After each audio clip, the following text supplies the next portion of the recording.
सर्वांना माझा नमस्कार. जय हिंद, जय संविधान. ॲक्च्युली बऱ्याचशा लोकांनी मला हा प्रश्न केला, की मॅडम आपण एक चेक किती वेळा बाउन्स करू शकतो? तर माझ्या मते एक चेक आपण कितीही वेळा बाउन्स करू शकतो, जोपर्यंत त्याची व्हॅलिडिटी असते. पेजच्या डाव्या हातावर एक बारीक अक्षरात त्याची व्हॅलिडिटी असते. त्यामध्ये शेवट एक इयर लिहिलेलं असते. त्या इयरनुसार तो चेक व्हॅलिड असतो. आणि होतं काय, की बऱ्याचदा लोकांचे कन्फ्युजन आहे, की एक चेक किती वेळा 3 वेळा बाउन्स करता येते आणि त्याच्यानंतर त्याची व्हॅलिडिटी संपते.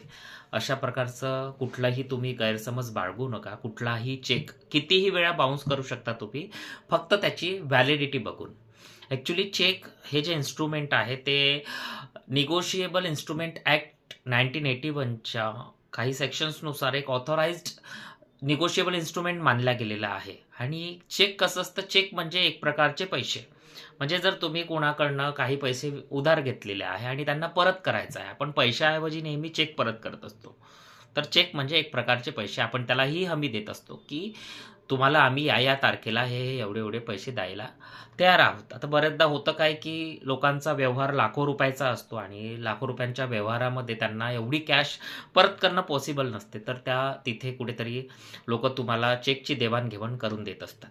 तर अशाच प्रकारच्या कायदेशीर माहितीकरिता माझ्या पेजला फॉलो करा, माझ्या चॅनलला सबस्क्राईब करा आणि आवडलं तर नक्की शेअर करा.